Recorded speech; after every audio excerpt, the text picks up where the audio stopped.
Why is the shopping cart always in the top right of the screen? How do companies predict my purchases? Why do prices end in 9? Why do fast food companies use red and yellow in their logos? Why do restaurants always have one expensive menu item? Researchers, marketers, and very curious people seek the answers for how we make decisions and how we choose products. Clicksuasion finds the secrets that companies use and shares them with you. Why do I feel better when I bought the last remaining airline ticket? How do I make choices based on colors and fonts? All right, hello and welcome to another Expert Insight interview. My name is John Golden from SalesPOP, online sales magazine, and Pipeliner CRM, joining you as usual from San Diego. And today I'm joined by Dr. Michael Barbera, who is in North Carolina. How are you doing, Michael? I am calm. I'm calm. I love that. Yeah, this is a new one we're going to adopt when anybody asks us how we are. We're just going to say that we're calm. I love it.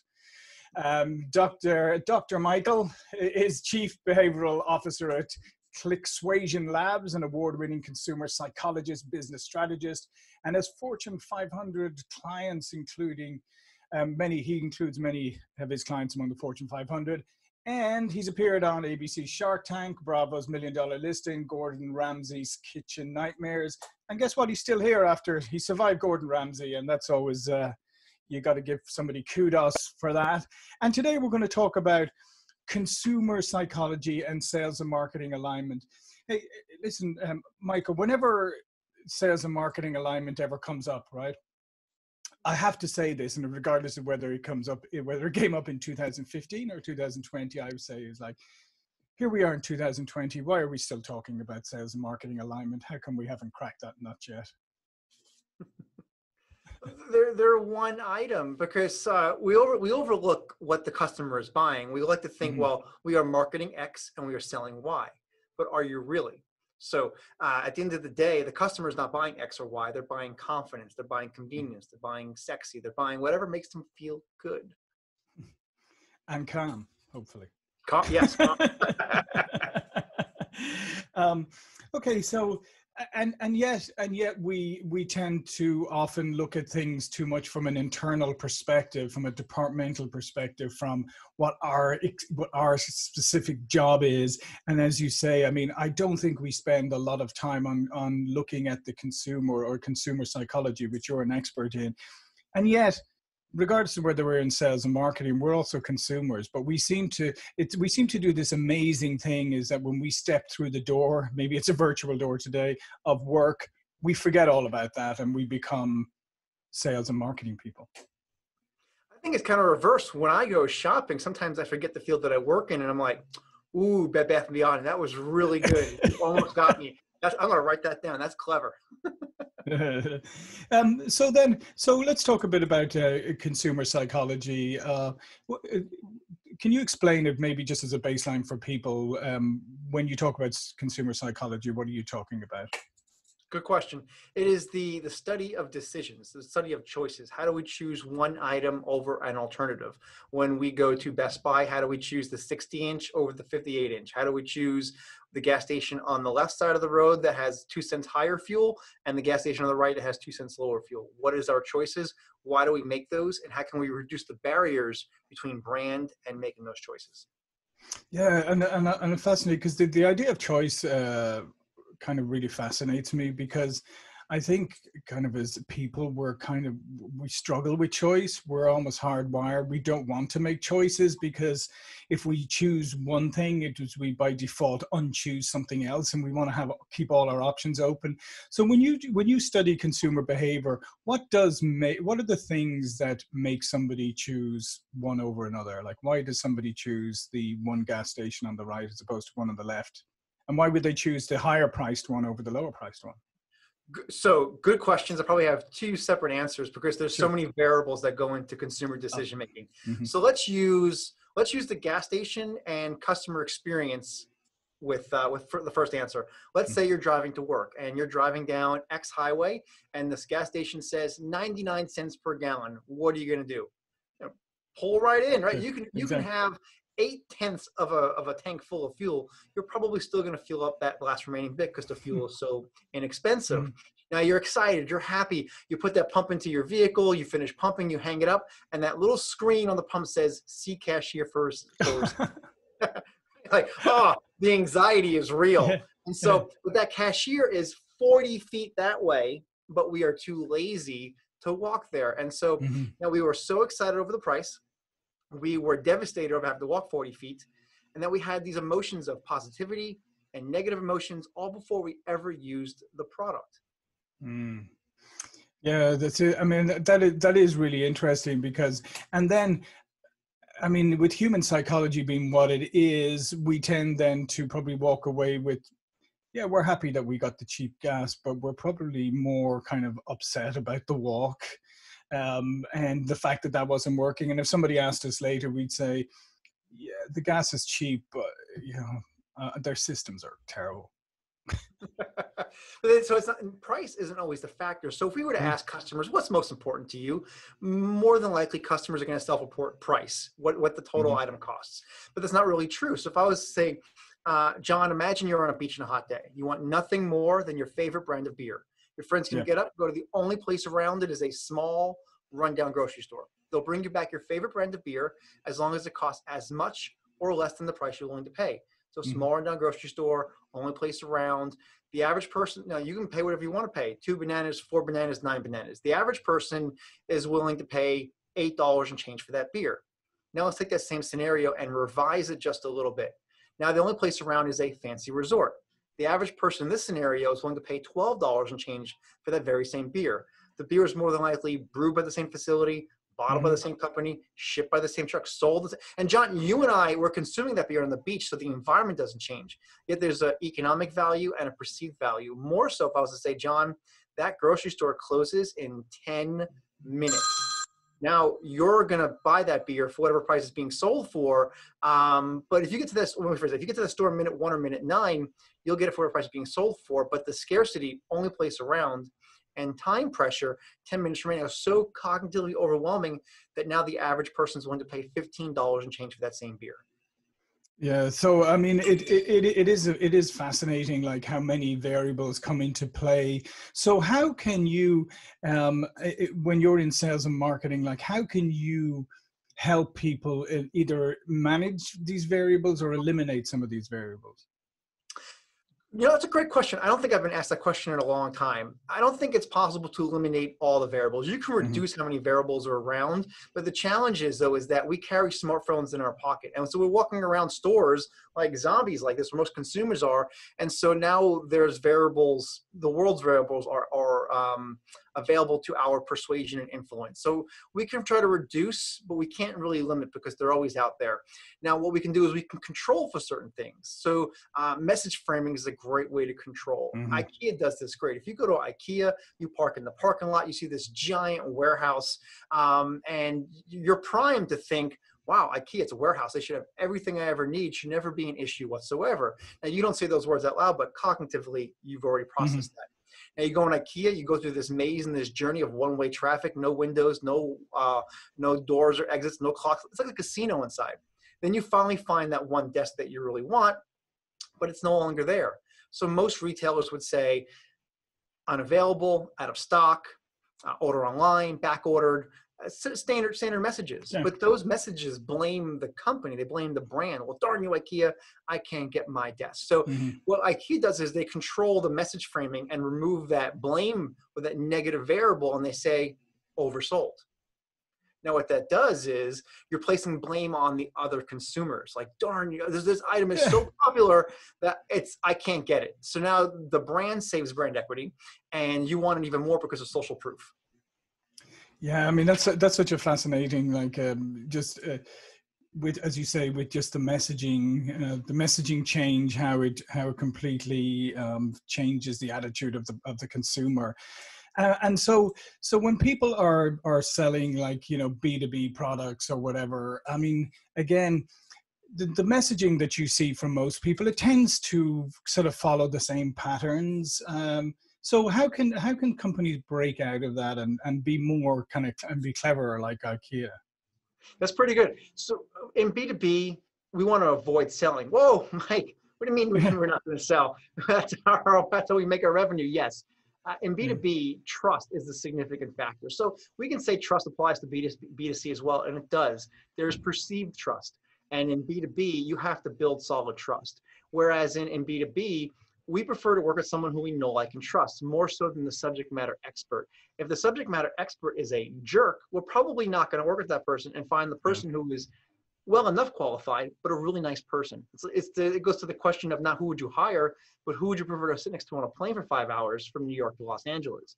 So building trust, building that relationship. And building a relationship isn't saying, hey, how are you today? How's the weather? It's actually building a friendship. Put that buyer, that decision maker, in the friend zone. Treat them as if there was somebody that you'd invite them to your home for dinner, and you have a higher chance of success to build trust and get closer to potentially closing that deal.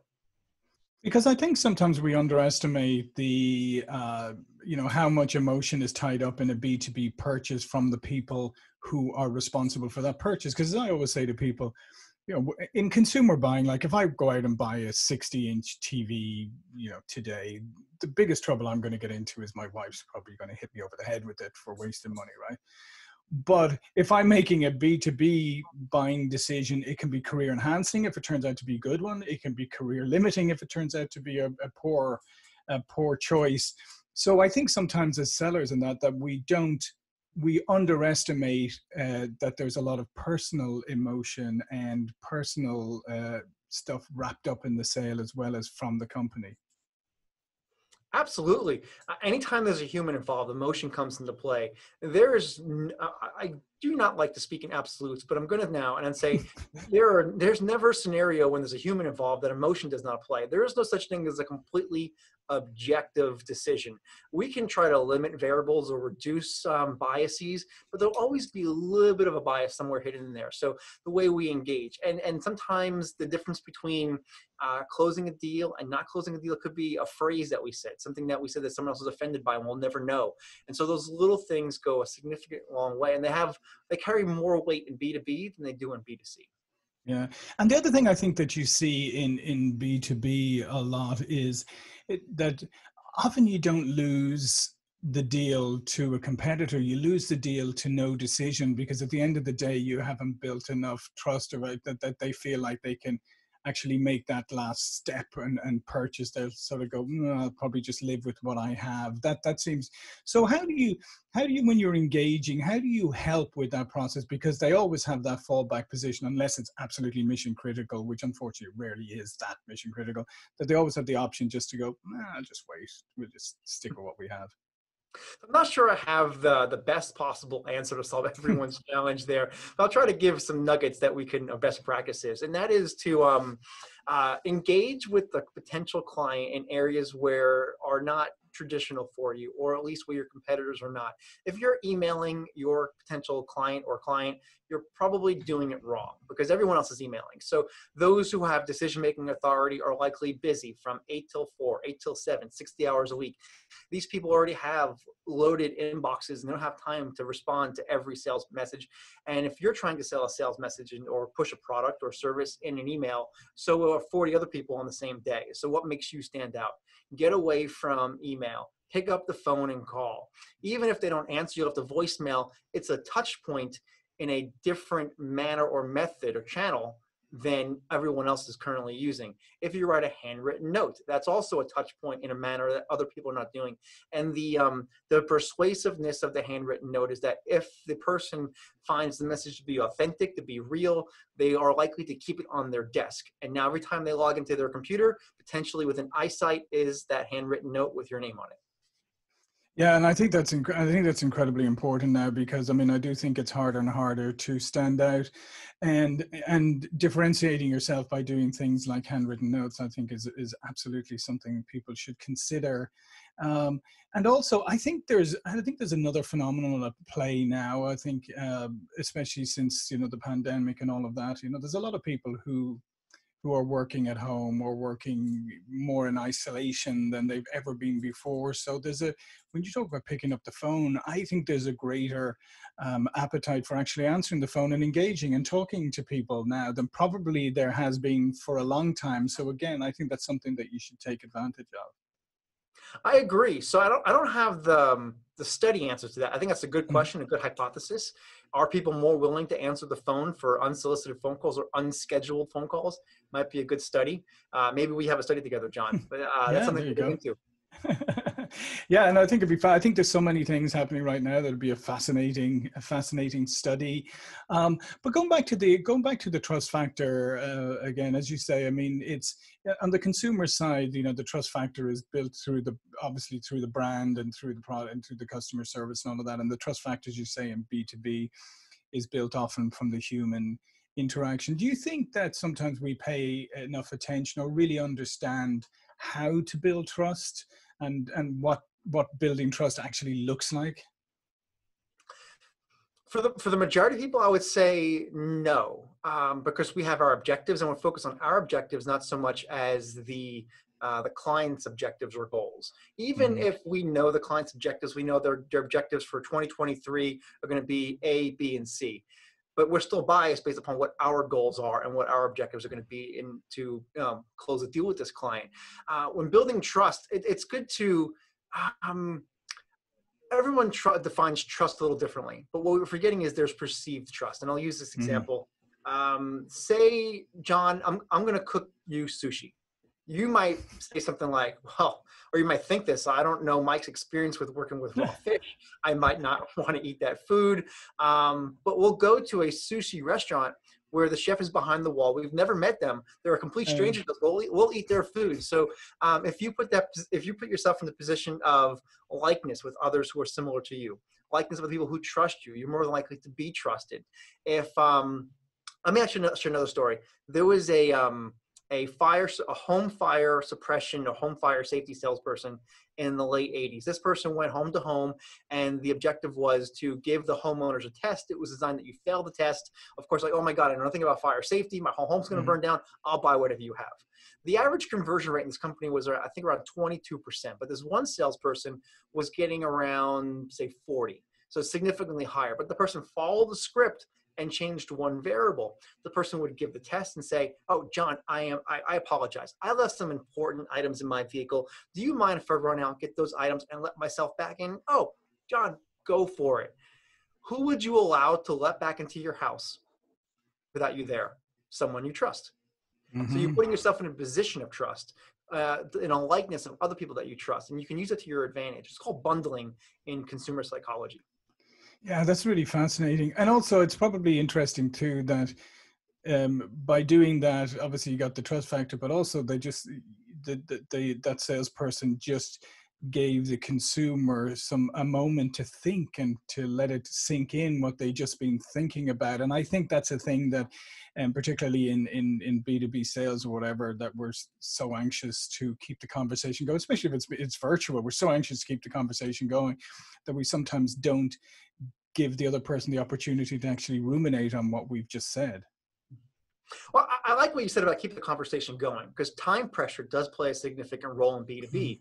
So keep the conversation going is very different from having the conversation now.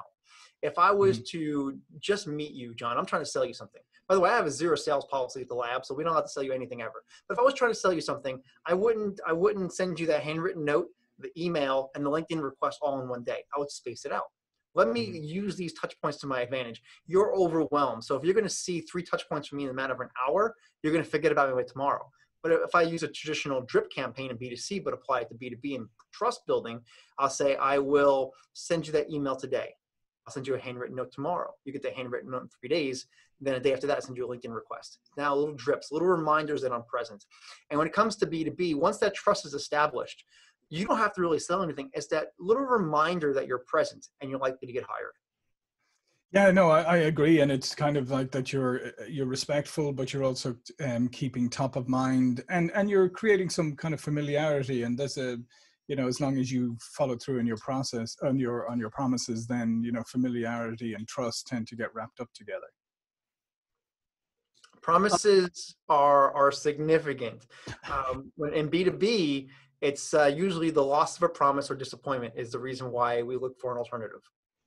Yeah, no, absolutely. And then obviously how you deal with, if something does go wrong or something isn't followed through with the way it should be, how you deal with that, with that issue as well can play an important part. Because I do think today, I mean, we have to be realistic. There's very few products or services out there that are so differentiated that they stand on their own. Most of it, as you said at the beginning, most of them are commoditized and then are differentiated by the customer experience. Absolutely. The way we engage with the product does make a significant difference. And it's important for the brand to realize that, because we might create a product and we think the customer is going to do X with it, but they're really doing Y. So we want to shift our messaging to match what they're engaging with the product or how they're engaging with it. Yeah. No, I was using the example. I can't remember when it was, but when I was traveling, I think I was traveling back to Ireland and coming back to LAX. Flight was on time. Actually, it was early. Flight was great. Everything was great about the trip. All went smoothly. And then the luggage was delayed coming off, right? And they didn't update us or anything. So everybody kind of got frustrated. And it's funny, like when I was driving home, somebody asked, like, how was your trip? I said, it was terrible. And the reality wasn't terrible. It was terrible at the last piece at the end was terrible, but that was my overwhelming experience. And airlines are starting to change message framing as well, because we look at the flight schedule and we see delayed, like, oh, that's a negative reaction. And so now a couple of airlines are testing slightly behind schedule or slightly behind. Yeah, well, we'll see how that goes. I'm thinking they're dealing with a very cynical audience out there who've been burned too many times. So we'll see how successful they are with that. And the people might be coming back slightly thinking about changing my airline. Well, listen, Michael, this has been fantastic. All of Michael's information in his contributor bio below this video. But before we go, please do tell people a little bit more about yourself and Clicksuasion Labs. Yeah, you got it. Appreciate it. So I am a formally trained and educated psychologist. I cannot tell you I had bad parents. I focus on consumer decision-making, not our own personal decision-making and experiences. I'm an entrepreneur by torture since I was 13 years old. And for the last 7 years, been with Clicksuasion Labs, researching how people make decisions and applying psychology to marketing, communication, and employee engagement. You can get a bunch of research, no cost, absolutely complimentary, clicksuasion.com, CLICKSUASION.com. That's fantastic. Listen, Michael, again, thank you so much. It was a fascinating discussion. My name is John Golden, SalesPOP Online Sales Magazine, Pipeline of CRM. See you all for another expert interview really soon. Thank you. Thanks for listening to Clicksuasion. Subscribe to the podcast, read our research, and get in touch with us at clicksuasion.com. You can also find us on Twitter with the handle @Clicksuasion.